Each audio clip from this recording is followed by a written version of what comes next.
podcast going here. Hello, podcast. Hello, StreamYard, Facebook, YouTube Live.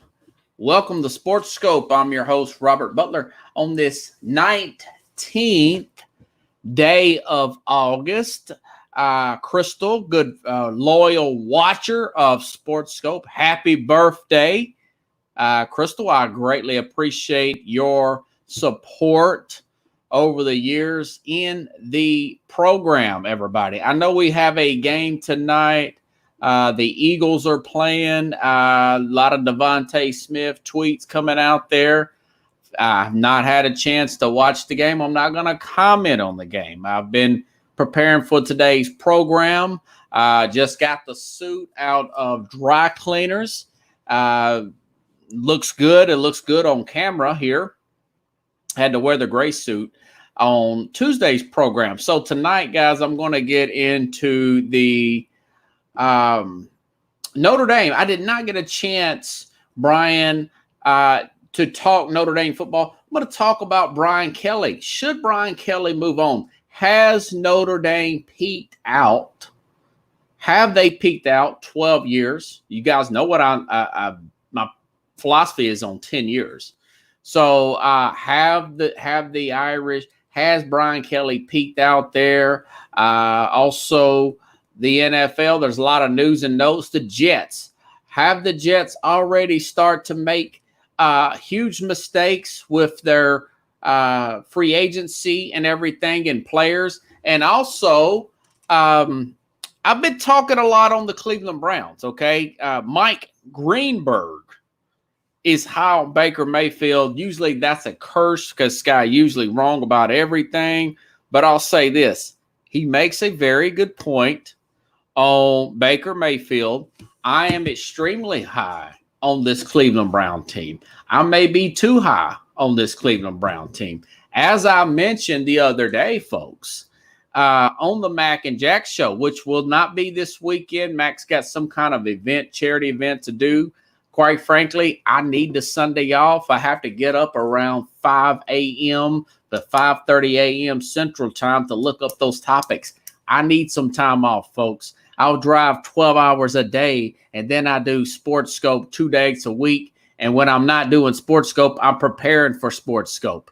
Yes, I need some time off. I'm glad they're not going to have a show, but I enjoy doing it. I wouldn't do it every single week. But anyways, I'm going to talk about Hard Knocks, a few comments on Hard Knocks, news and notes. Andy Dalton, that may be a really good thing, and I'll tell you about that with him possibly starting over Justin Fields. If you're a Bears fan, you have to play the long game here. So we'll talk about that. A lot of little news and notes in the NFL. Jimmy Garoppolo, where will he be playing next year? Chris Collinsworth podcast had a guy on there make an interesting comment. I'll go into that. But first,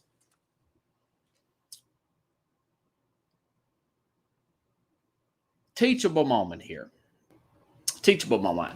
I was watching I stumbled upon this woman life coach, and she's talking about dating. Yeah, I'm a single guy. My friends, single guy friends, just turned 40. And she's talking about the biggest thing that guys issue with guys not meeting more women is not being assertive enough. What's the opposite of not being assertive? Is being passive. And how through relationships, through business, through management, being passive can cause more chaos in the long run than being this not combative. What is the word I'm trying to say here? Could confront, non-confrontational. Look what that leads to. Okay. Now, Steve Kerr, the history. Okay. Draymond Green had a podcast, and it's through the Bleacher Report podcast. His first interview was Kevin Durant, and he's caused quite a buzz about this.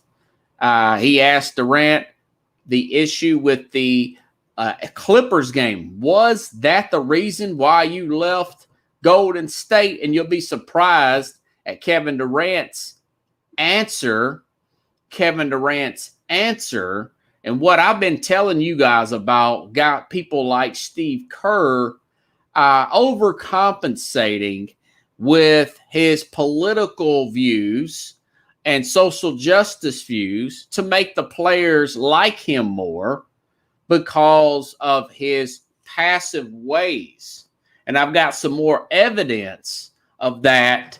And I'm going to tell you a personal story. But first, I want you guys to listen to this comment. This back and forth, this was a few days ago. This was yesterday, Pickles, with Kevin Durant and Draymond Green.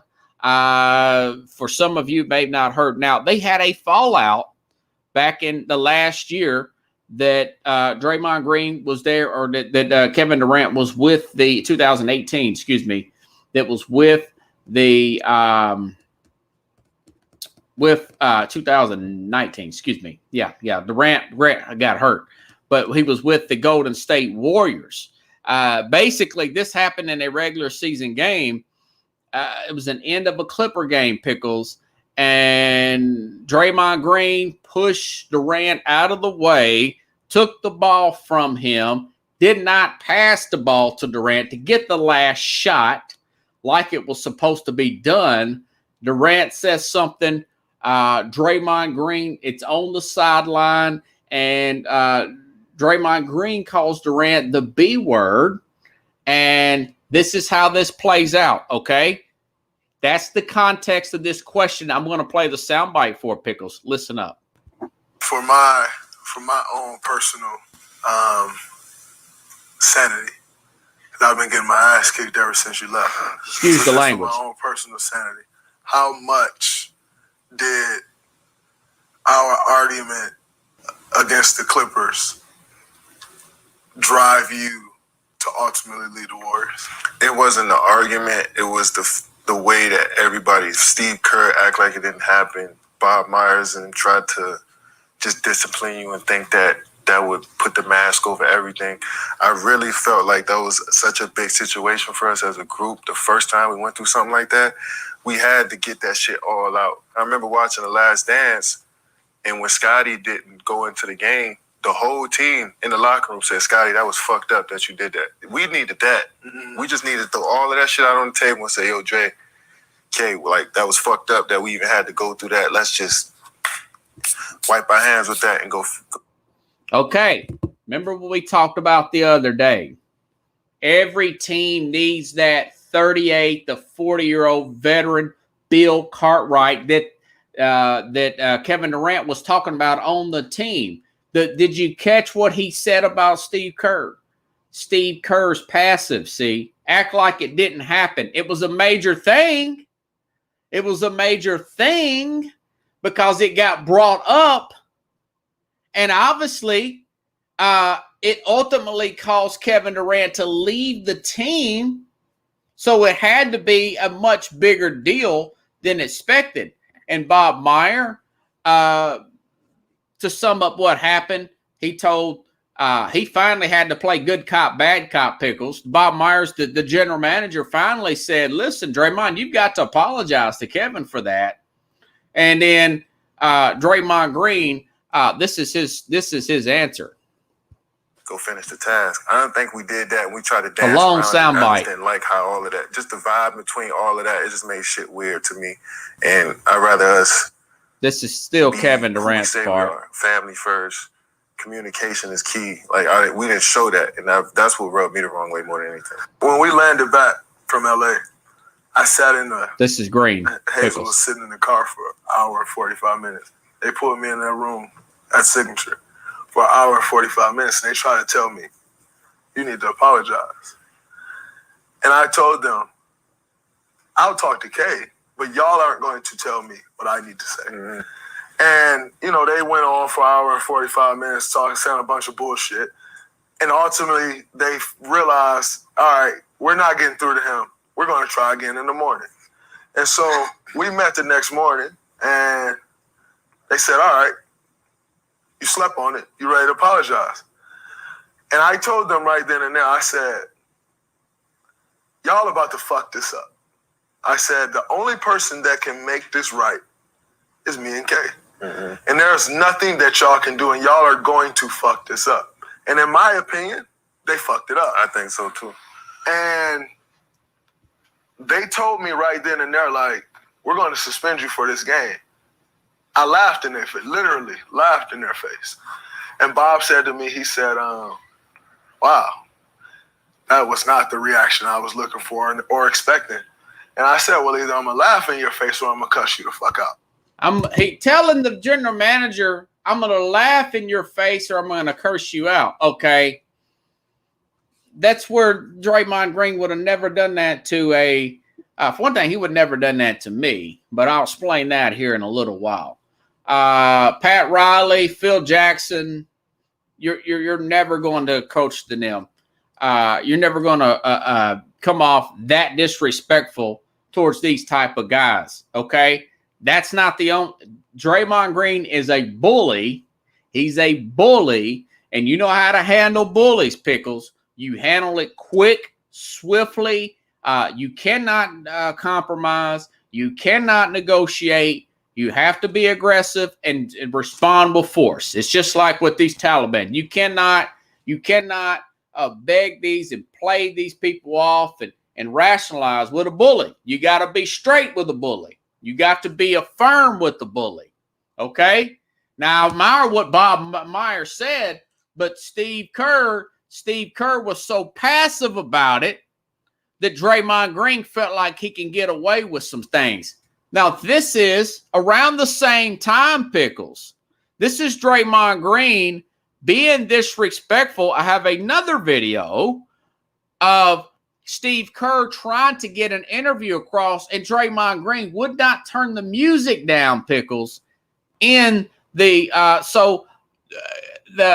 Steve Kerr can hear the reporter. Listen up. This is Steve Kerr trying to get, they're playing a commercial on YouTube here. Steve Kerr trying to get her an interview off, and they're in practice, and Draymond's turning the music up loud and not being respectful. Listen up.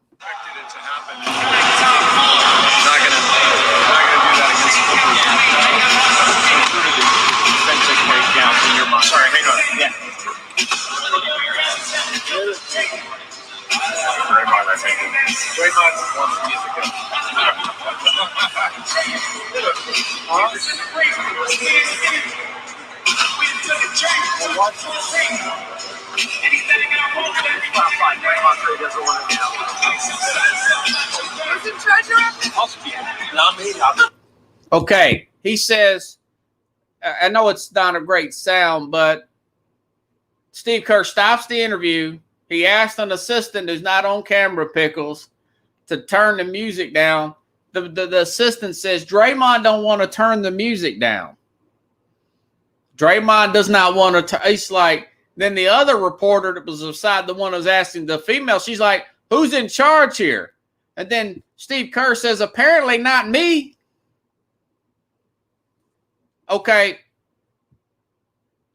When you allow that behavior to manifest, the problem with that, I understand they've won 3 championships, possibly could have won 5 with the guy. Steve Kerr is a great visionary, X is an old guy, but he's real passive, Pickles. He's real. You get a bully like Draymond Green, you got to handle him right off the bat. You know, one of my best workers was a supervisor for 7 years, security firm for the state of Tennessee. We contracted for the state, and at the time, $12, $14 to $18 an hour was very good money for me. And one of my best workers was a guy that had a bully mentality when I first met him. The week after, this guy's asking me something about directions. He's running behind. He's asking about directions and where to park at because he's getting in at a certain time. And I've had my boss talking to me on the other side and kind of said something funny. And I basically, long story short, I told the guy where to park at, and I'm talking to my boss, and we're kind of in a jolly mood. The guy's not even in trouble, but the guy curses me on the phone a couple times. So my boss leaves. The guy finally gets into work, and I said, "Hey, come here for a second, Cord." I said, "Listen, man, I know you got a little frustrated out there, but don't ever curse me again, okay?" And he gave me a really hard look. He stayed mad at me for a few days, but he never did that again. He turned out to be one of my best workers. Guy got Employee of the Month. And I worked with guys who were ex-bouncers, bodyguards, doing side work. This was security. This was not bouncer work. Security was like just watching buildings. I was not even armed. But I am 5'8", anywhere from 165 to 172. I'm dealing with guys like my friend and his son from Tony Cox. Guys his size, 6'3", 240, 250. Semi-pro football players. Some guys played semi-pro basketball. 6'8" was the biggest employee. And I had to show them that their size is not going to intimidate. I'm going to be fair, and I'm not going to overmanage them to overcompensate that. But I could, being from the street and having to deal with bullies as a kid going up in inner city school, I sensed that Draymond Green behavior, and I had to write some of these big guys up. And once they got rolled up and realized that their money's about to drain out, then they got the idea, you know. Now, Steve Kerr's passive. We saw that. Now, Draymond Green is 31 years old. And I'll say this. As soon as that happened and Draymond Green said he laughed in the general manager's face, and Steve Kerr should have a sensitive ear to know the temperature of the environment. These guys are all passive personalities. Steph Curry, Klay Thompson, these are all very passive guys. Colin Cowherd jokes, calls them the skinny jeans. He was the only strong alpha on that team. They needed a Draymond Green, but they needed somebody bigger than Draymond Green, older than Draymond Green, maybe play 2 minutes a game to take up for the coach and take up for Steph Curry. Okay? That's what they needed on that team. But after all this was said, I would have had a conversation with the general manager, and Draymond Green would have got traded that year. And then Kevin Durant may have stayed there. He said the way they handled it, Kevin Durant didn't want to look like the teacher was taking up for him because he couldn't take care of himself, Pickles. He couldn't stand up for himself. His manhood was challenged there. You see what I'm saying? He didn't want, but really what they should have done was trade him, and they could have still, the Warriors still could have had Kevin Durant, Klay Thompson, and Steph Curry. You can find Draymond Green anywhere. You can't find a Kevin Durant anywhere in college, Pickles. You cannot find a talent like that. But that's a teachable moment. We're in a very passive, Me Too, cancel culture society right now where alpha males are being frowned upon as toxic masculinity when really we need more male energy, dominant energy to deal with bullies like Draymond Green. Okay? Now, apparently they're cool now, but if I'm Bob Meyer, this was recorded Tuesday, Pickles. Draymond Green's gone. That's it. You should have traded him then. But now you trade in 2019. Okay, yeah.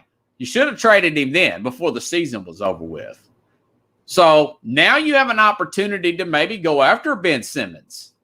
Maybe trade Ben Simmons for Draymond Green and James Wiseman and some draft picks.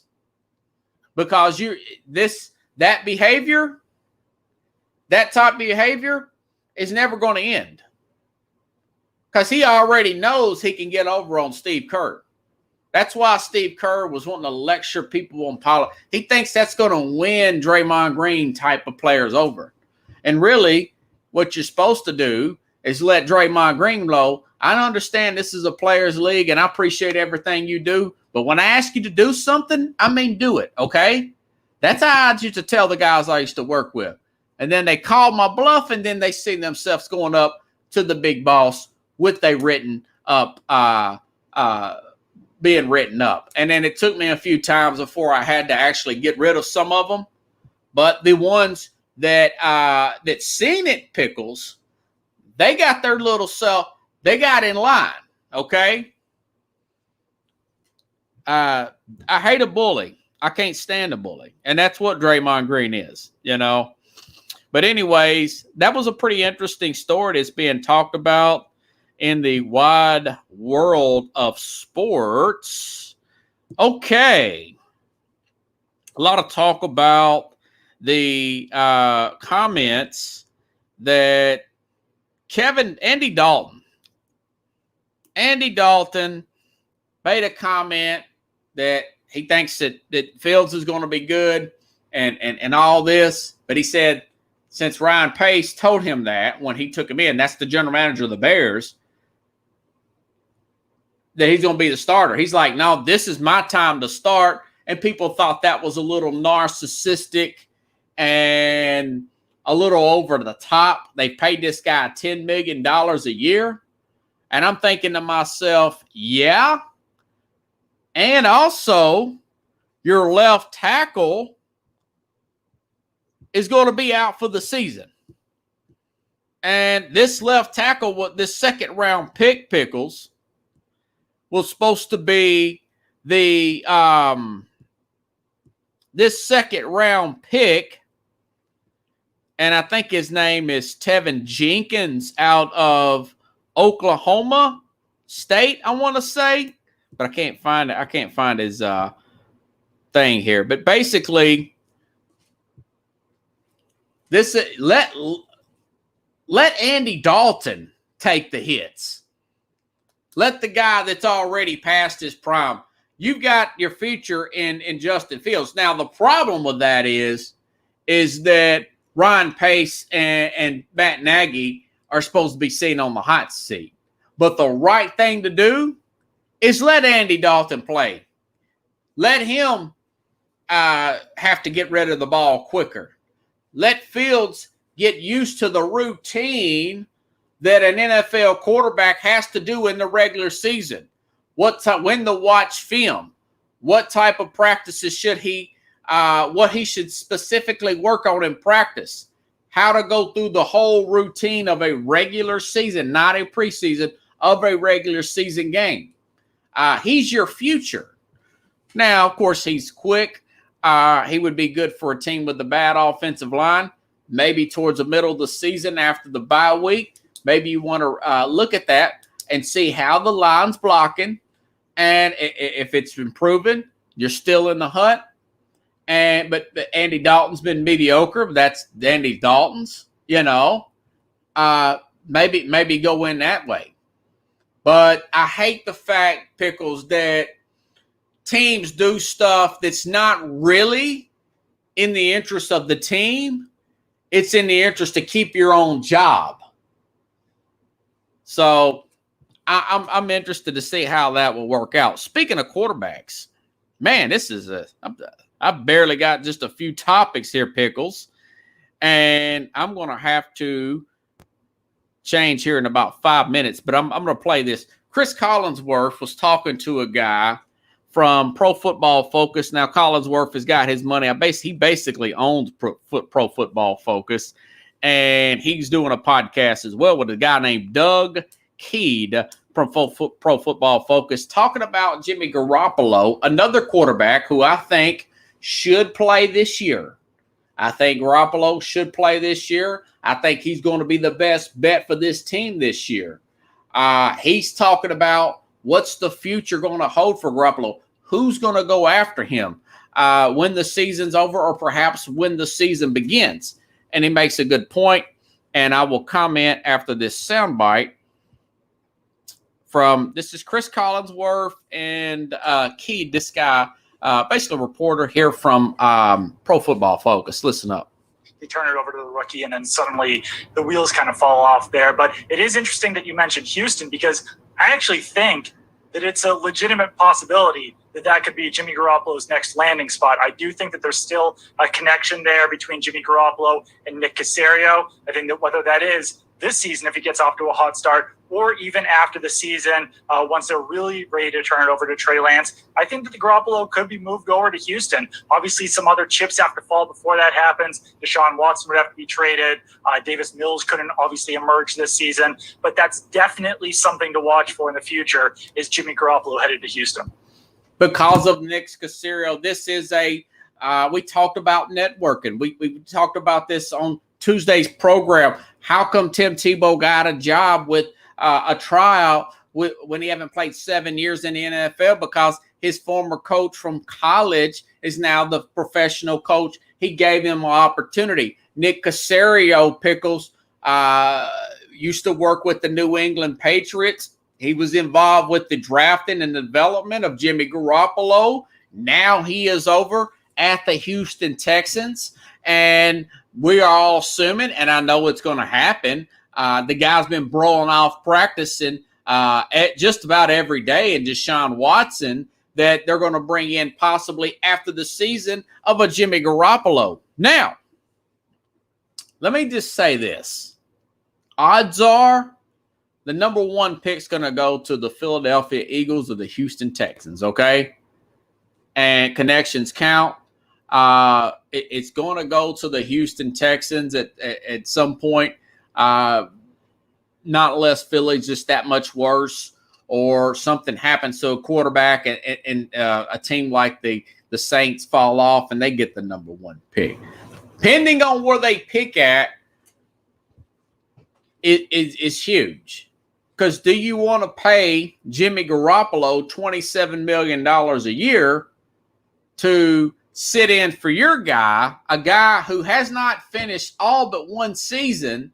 Do you want to pay him that kind of money when you've got that high of pick and your scout saying Spencer Rattler is a guy we can build around on a rookie contract from Oklahoma? Could we do something, give David Culley a fresh start with a fresh young quarterback, a Spencer Rattler, or the North Carolina guy that's been talked about, that will be talked about, or perhaps the Liberty quarterback is being talked about. Okay, there's about 3 or 4 quarterbacks that may be worthy of a top 5 pick. So, yes, possibly, but you probably have to restructure that contract. But this is, do you want to take in a 29-year-old player on a total rebuild and have to pay him $27 million, starting quarterback money, for a year or two before you bring in your guy? I don't know. I don't know if you should do that. But I think that Jimmy Garoppolo, with his history, it's going to be hard to sell him. Hold on, let me change out my time, Pickles.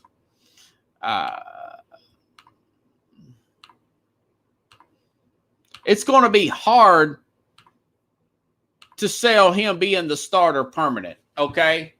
So that's the dilemma there. Maybe he adjusts his salary cap. Perhaps you can make that work. But this guy mentioned, what about Washington? Okay, Ryan Fitzpatrick is like 38 years old. And Tyler Heineke, that's going to be a big question mark. The guy that had one decent game against the Tampa Bay Bucks in the playoffs.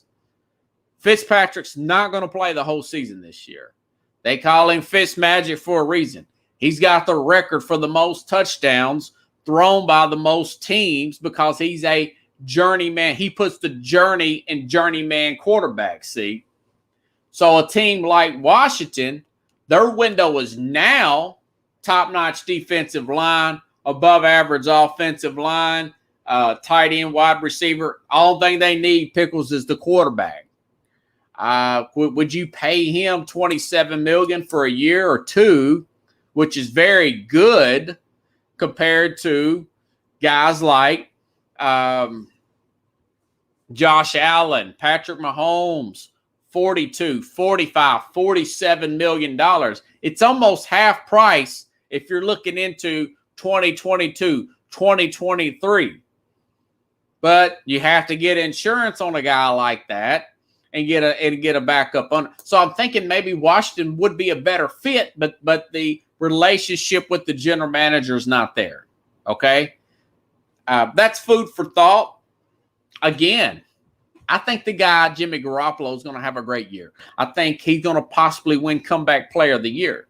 He was check this out, Pickles. A month ago on FanDuel, Jimmy Garoppolo was plus 5,000 to win for $100 to win Comeback Player. He was plus 5,000. Now it's like plus 2,100.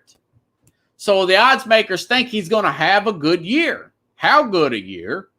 Washington can win now. The defensive line is in its prime. You don't have to pay Chase Young for a few years. A defensive player of the year type of player. Terry McLaurin is in year 3, I think. He would be in year 4 next year.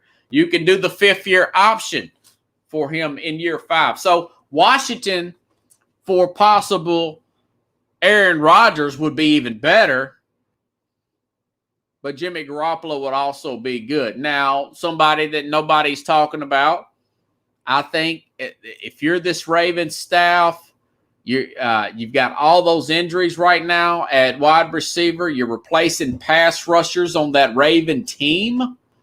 The Baltimore Ravens have not signed Lamar Jackson. They gave him his 5th-year option, and neither of the Cleveland Browns. And I'm going to talk about Cleveland. Mike Greenberg, Pickles, said something interesting today about Baker Mayfield, and I want to get with that on the Cleveland Browns as well. But I think, but I'm not running the Ravens. The Ravens should look at a guy like this, a guy that you've played before in the regular season a couple years ago. But people are just sold on Lamar. I'm not. It's just going to happen. And once you start paying Lamar more than a rookie salary and try to fill out your roster, it's going to be tough, man. They are 32nd in passing offense. And I got a feeling they're going to get off to a bad start. They've got injuries coming in. They've got Marlon Humphrey, Rashard Bateman with the Ravens is hurt. Sammy Watkins is hurt. Go figure. He's always hurt. That's why he's bounced around the league the last few years. Again, Marlon Humphrey. And of course, Lamar's gotten COVID twice. But they open up against a team like the Raiders who have no defense. They still may be okay. But it's just some food for thought. Okay? All right. The Jets. The Jets have hit a little bit of the Jets are starting to become the same old Jets, Pickles. They've got 2 players. Denzel Mims, he's hurt already. I don't know the serious extent of Mims' injury. I just heard that he's injured. And Carl Larson has $30 million guaranteed defensive end the Jets got from the Cincinnati Bengals. I want to say he has torn his Achilles today, Pickles, in camp. See if I can find this. Yeah, he tore his Achilles today. The veteran defensive end, this guy's 30 plus years old. He tore here's his history, Pickles. Carl Larson had a good year last year. I will bet. Tore his ACL in 2014. He tore his ACL in 2018. And now in 2021, he's tore his Achilles. That's 3 major injuries for Carl Larson. $30 million guaranteed.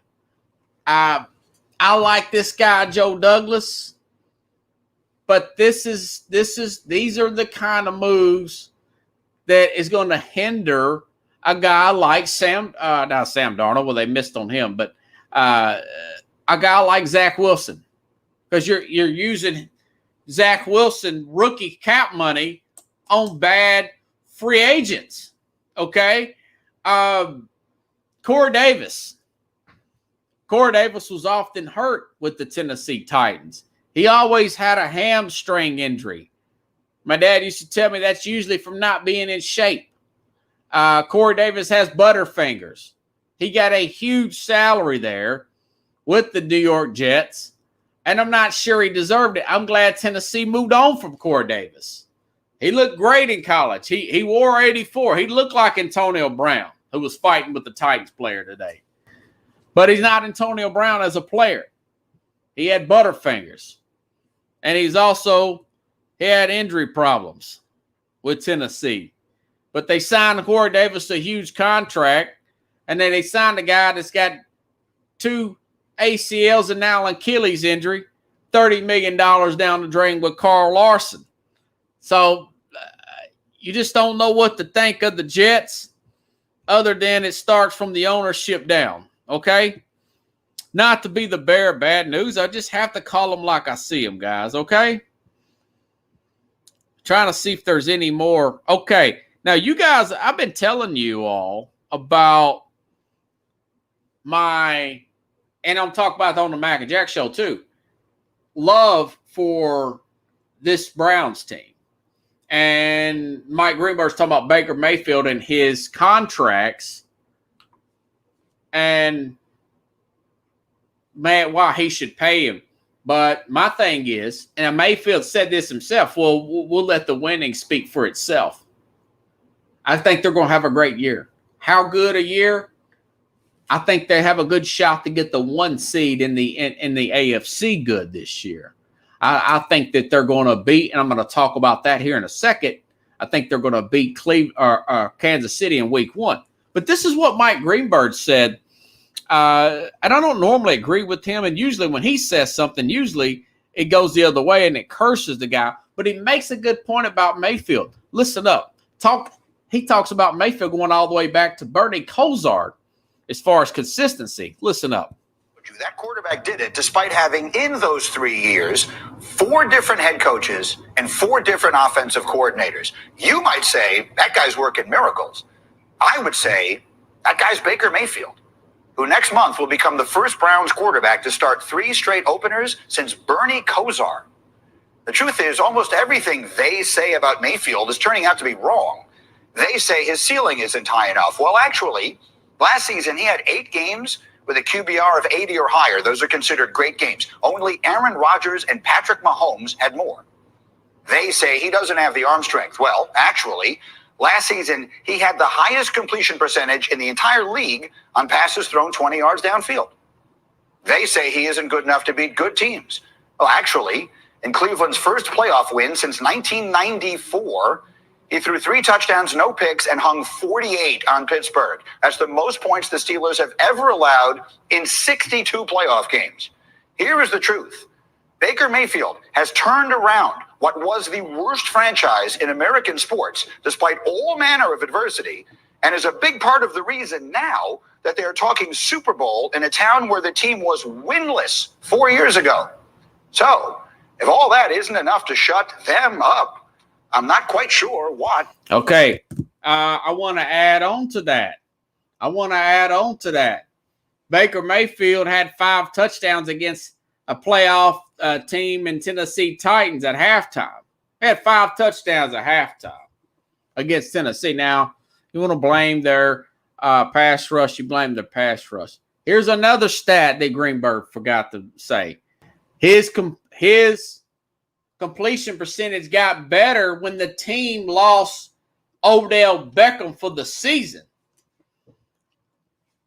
It's because he's buying into Stefanski's system. Okay, they had the best offensive line in football last year. They're projected to have the best offensive line in football this year. They had one of their big weakness was their back four secondary. It's projected, their secondary is projected to be, according to Pro Football Focus, number 3 this year. Okay, Baker Mayfield and the Cleveland Browns play the Super Bowl, 2-time Super Bowl appearance team in the Kansas City Chiefs. Well, guess what? Kansas City, here's a little fact about Kansas City, Pickles, in their first game. And I'm going to give it to you here on their offensive line here in just a second. This is Mike Clay, NFL. It's possible that the Chiefs will enter week 1 with a center, right guard, and right tackle that have played 0 combined NFL snaps. On a plus side, they will have left side, and it's terrific with Orlando Brown and John Tooney. And then they get to go up against Jadeveon Clowney, Miles Garrett, Defensive Player of the Year candidate, and Malik Jackson to start off with the week 1. So I like them to go beat the Chiefs in September in Kansas City. Normally, I would be an idiot for saying that because Andy Reid in September has got one of the best records in the NFL because he schemes up new plays. But I just said it's a wholly I didn't realize those other players hadn't played NFL snaps, Pickles. Kansas City, I don't have them going to the Super Bowl. I'm still doubling down and saying I think it's between 2 teams, Buffalo and Cleveland. Cleveland could get there and win the whole thing. But Baker Mayfield has been much better. I think he just don't make the big play. It's not as pretty as a Tom Brady, as a Aaron Rodgers. He's not as fast as a Lamar Jackson or even a Josh Allen. He was drafted in the same draft as Josh Allen, a all-world player that looks much stronger, much more athletic, much more big game. He's already got the big contract because of that in Josh Allen. And that's why I think that people, myself included, Pickles, are underselling Baker Mayfield. But I think whether he deserves it or not, he's probably going to get that big contract because they're going to go a long ways in the playoffs this year if they stay relatively, because they're so deep. I think they're the deepest. I can honestly say, after reading over every roster in the league, I do think they're the deepest team in the NFL. I think they're deeper than Tampa slightly, because I like the backup quarterback situation versus that rookie that Tom Brady has behind him. If Tampa Bay loses Tom Brady, they're close to a 7-10, maybe a 10-7 type of team. But if this team loses Baker Mayfield with their backup, who's playing in the NFC Championship game a few years ago, can't think of his name right now. It'll come to me later. They can say still got a shot to get in a wild card. Possibly still win the division. And by the way, the Ravens have a lot of injuries coming into the season. The Steelers have 4 offensive linemen that they're replacing. They're depending on a rookie running back and a new offensive coordinator to give them a new attitude, Pickles. Ooh. I got a new attitude. Okay? All righty then. Switching gears. I think that is all I have for the National Football League. Okay? Hate to be the bearer of bad news about that with the the Jets, but they've had a bad day. You know, they've had a bad run here. In college football, I'm going to go over Notre Dame here in a minute. Brian, and I don't see you watching tonight, but I'm going to tag you with that. We'll talk about Brian Kelly, other coaches that may be on the hot seat. Nebraska in the 90s, Pickles. I mean, they were great in the 90s. They humiliated Florida so bad.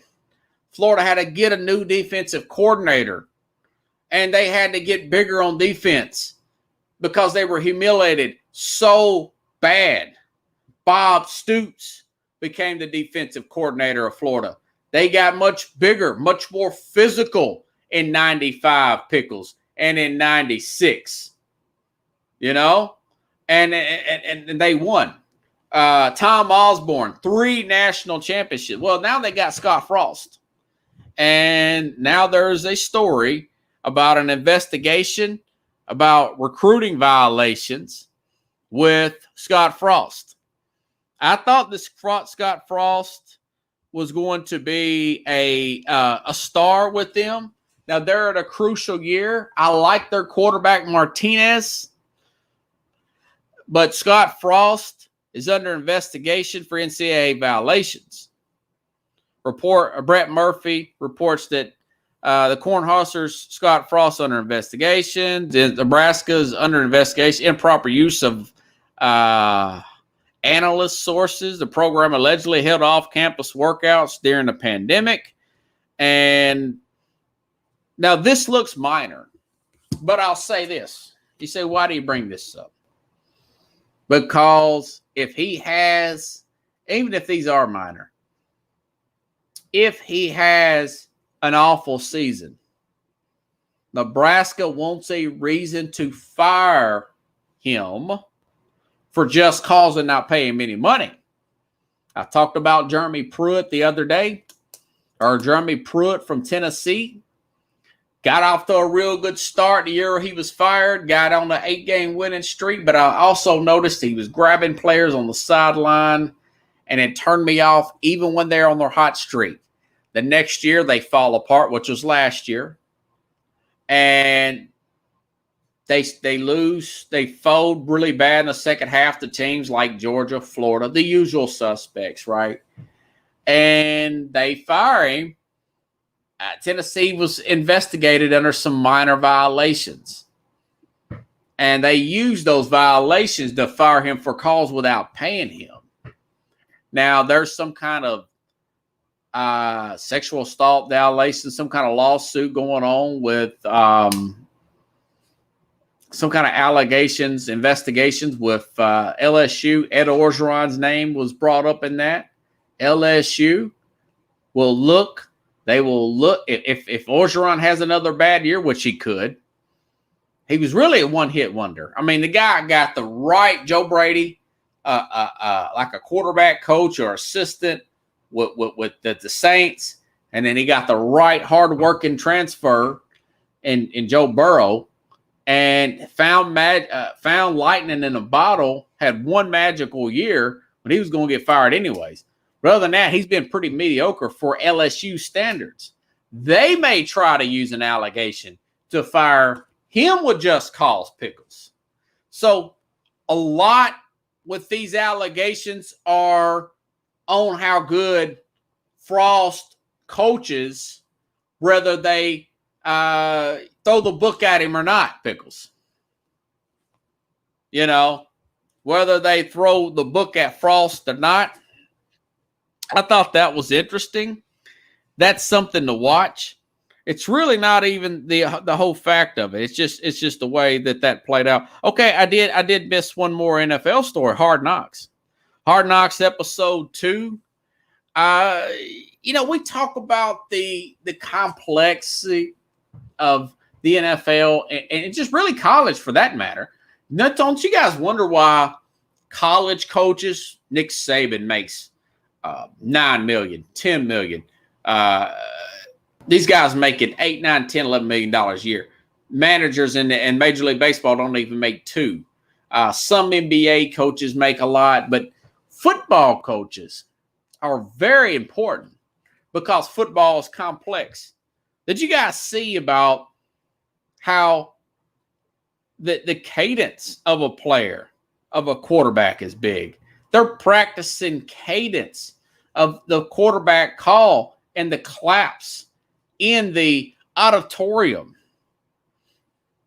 I thought that was interesting. And the Cowboys, it was their backup quarterback. The explosion of the NFL, the popularity of London being solved. It's slow, but they have a guy that's from England, Pickles, that is Aden, Aden Did. He's a 42-year-old Englishman, defensive line coach. Interesting accent there, Pickles. I thought that was good. But Hard Knocks, it was pretty quiet. And Colin Cowherd made a good point about this. They're almost boring. Well, usually the boring teams are the ones who win. That may be a good sign for the Dallas Cowboys. Not a lot of drama. Nobody's facing a suspension like it was when they did the all or nothing a few years ago, when Ezekiel Elliott was facing suspension for some type of sexual assault from college accusation from Ohio State. They finally, long story short, I think he got a few games, but that was hanging over their head a few years ago. None of that's over the head this year. Only thing is Dak Prescott. You know, there was another story. A lot of people made a big deal about the FBI contacting Deshaun Watson. I read into that. That was for his behalf on potential extortion from one of the plaintiffs. Okay. So I wanted to equate that with the possibility of trading him. Going back to that story, this was in my news and notes. He's not practicing. They're going to move the guy at some point. And stuff like this, it really kind of makes other opposing teams and the ownership. I hate being in limbo. And it's just total limbo. I don't know if his agent is advising him not to participate, but I think it just looks bad for Watson with all this weight to not participate. I would almost pay him, if I'm the head coach, not to even come at all, because he's practicing, then he's going to the sideline. He's not even finishing practices, Pickles. And sometimes he's just standing out there. I think he's a big distraction. I would use one of those other quarterbacks if it's me, if I'm David Culley. I don't know how much, or lack thereof at Pickles, authority that the guy really has. But that story, baseball tax story, looks like baseball in Major League Baseball, Pickles. Let's see if I can get this story to come up. Maybe it will, maybe it won't. I want to say that baseball is proposing a tax floor, a minimum funding by new tax on teams spending $100 million. The first luxury tax to spot $100 million and charge teams who exceed the first mark. But also they want to have a minimum, a tax floor of $100 million. So, and then I looked this up, also, Pickles, about Major League Baseball. There are 14 Major League players making more than the entire Pirates baseball team. Can you name any of those 14, Pickles? Any 14 players that are making more than the Pirates baseball team? I'm sure you can, but I'll help you out because I've got the list right here. Mike Trout, Jacob deGrom, Garrett Cole, big market, big market, big market. Mets, Angels, Mets, Yankees, Zach Greinke, Houston, Steven Strasburg. You get the point. Trevor Bauer, Dodgers, Clayton Kershaw, Dodgers, Max Scherzer, Dodgers.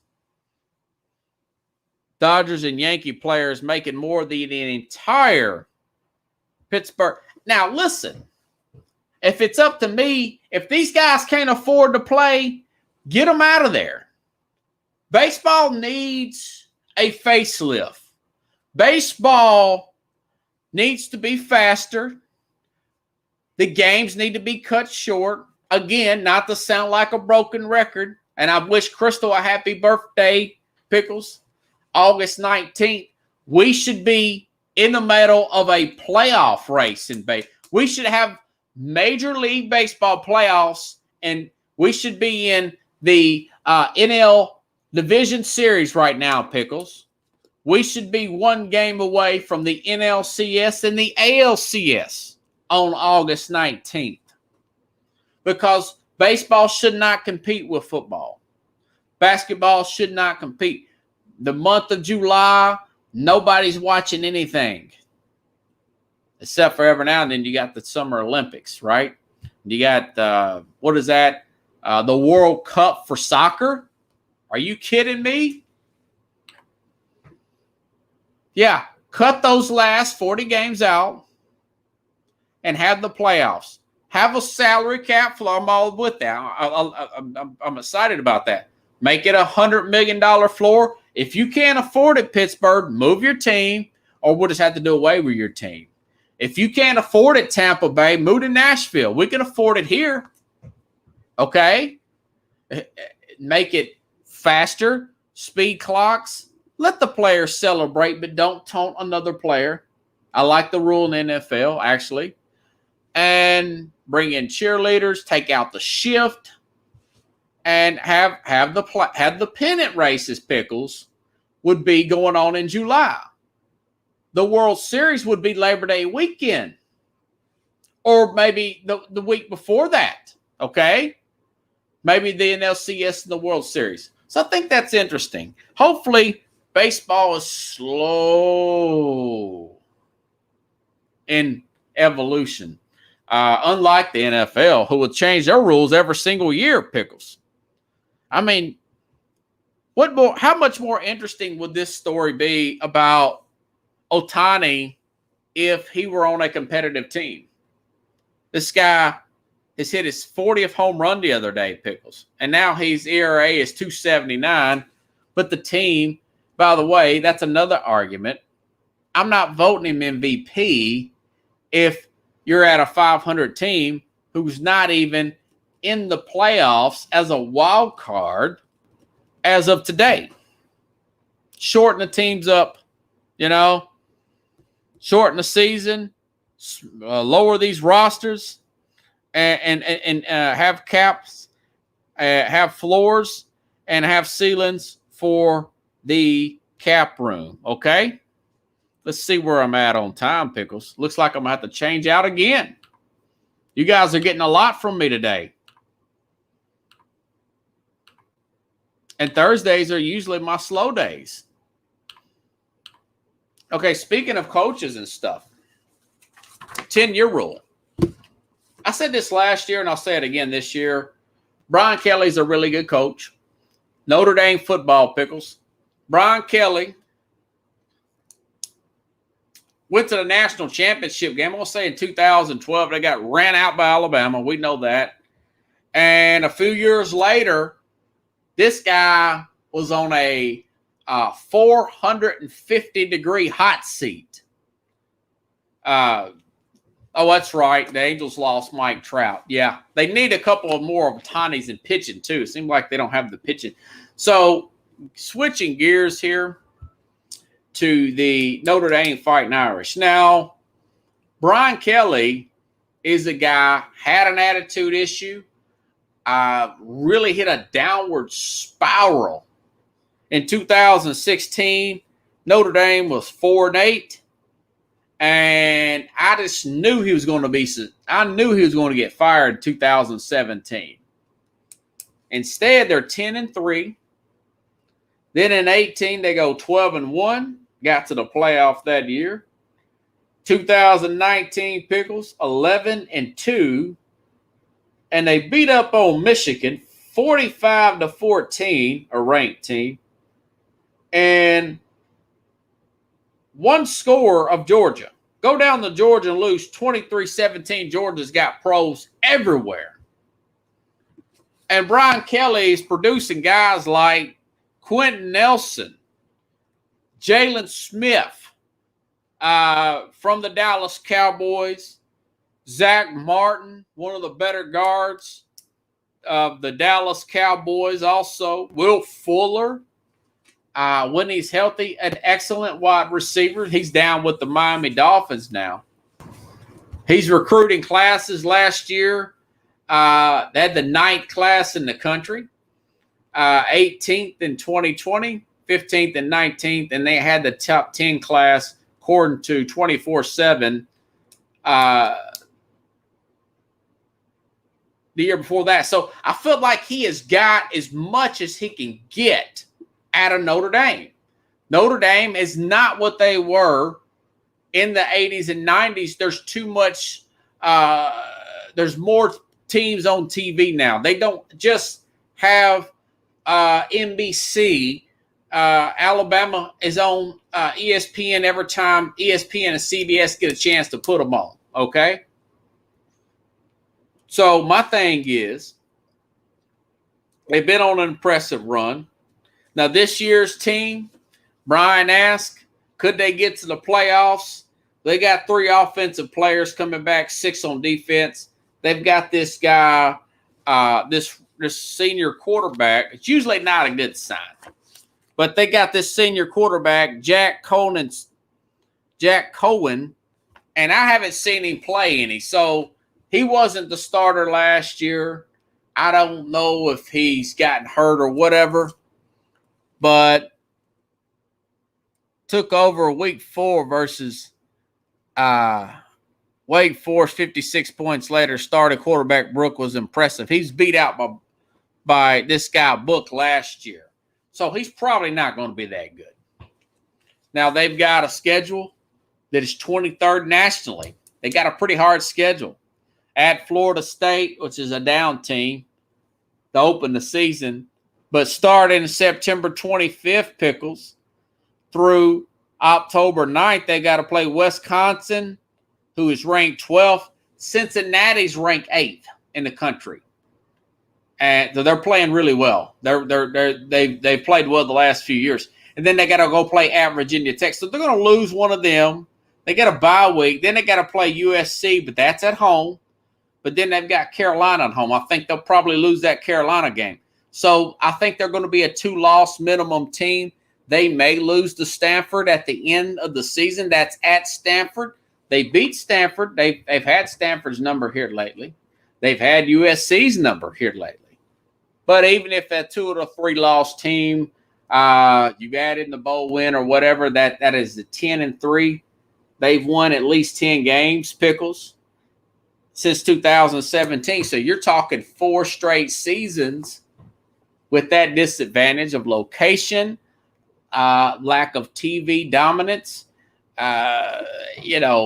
difficulty getting into school. I think maybe, and plus, he's over the 10-year. He's over the 10-year rule.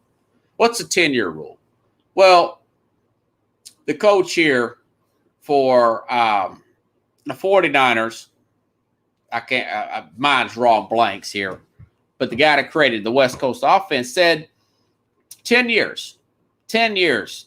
And he's really talking about professional sports. But, even in a college where you've gotten everything out of this, the only thing to be missing was an actual national championship.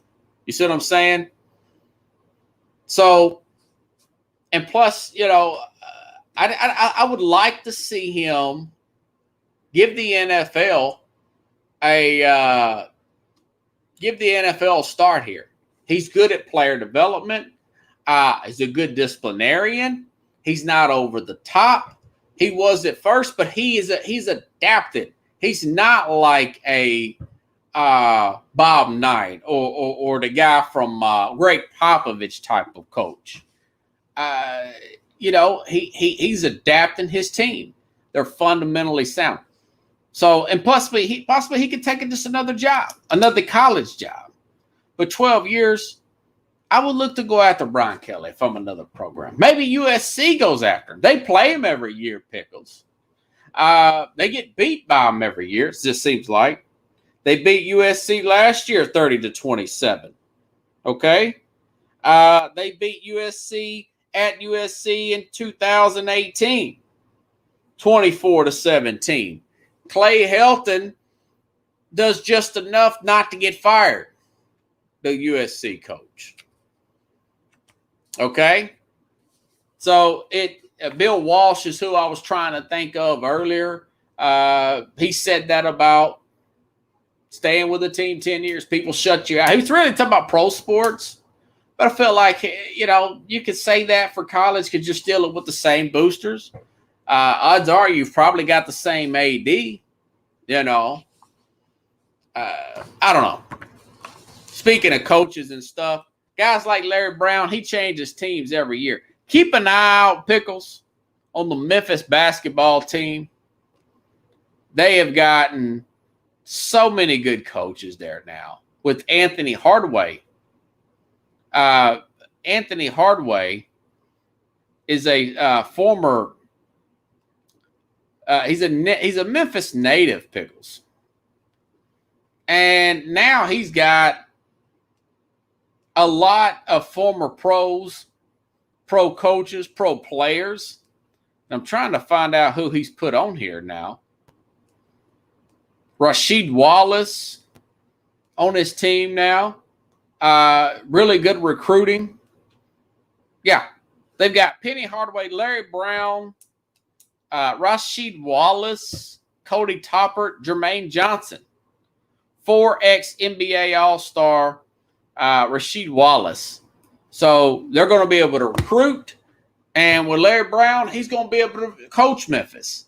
Now, I don't know how Penny Hardaway talked Larry Brown into coming to Memphis. And he could be 105. He talks about he coached in the league that Methuselah played in. I don't know if he was joking or not. I don't know that Methuselah, supposedly the oldest person in the history of the world, that he played for Kansas, Pickles, back in the day. But, yeah, he's got Larry Brown. I thought Larry Brown was dead years ago. I love Larry Brown. He coached that. We talked about the Detroit Pistons the other day. He's the one that coached that Piston team that beat the Indiana Pacer team. And he's arguing, Pickles, with a reporter asking him at the end of the championship or, in the offseason during that championship run with the Detroit Pistons, was he going to take the Knicks job? And he said, who told you that? He said, I can't tell you. My sources tell me you're going to go to the Knicks. Well, guess what? He went to the Knicks. This guy changes jobs like I change clothes, man. Good coach, though. Good coach. Different guy. Different personality. Guys, if you like the show, share the show. Got everything I could talk about tonight. We are hour and 8 minutes in. Man, you try working 12 hours a day and making that many notes on the fly when you're stopped in parking lots and come up with an hour of material, okay? Try that. Okay? That's why I know. Let me tell you something. I've added a few friends here on my Facebook, some people that work for Action Network, ESPN, former ESPN, and, I've reached out to them to interview, and I thought to myself, yeah, you don't want to interview with me. A little bit of envy there. Don't want me to get up in the world. But I'll say this. I'm going to go pretty hard after the football season again to get a job in either radio, TV, or maybe even go back into reporting. And once I get my foot in the door, I will pass these people up because once I have an equal footing where I can put in as much time as needed to do these programs, you'll see Sports Scope be number one. We're going to be the Alabama of sports talk industry, whether it be from podcast, radio, TV, you name it, buddy. Okay? Just want to say, if you like the show, share the show. If you want to contribute to the show, go to the Zelle app. Thank you, Pickles. ZELLE app. Just the word sportscope@gmail.com.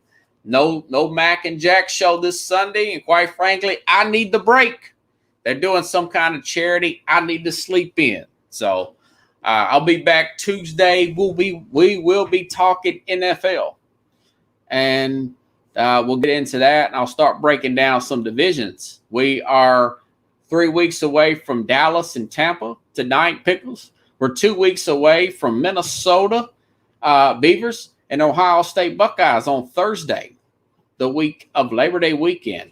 Have a good night, everybody. I'll see you back Tuesday here on Sports Scope.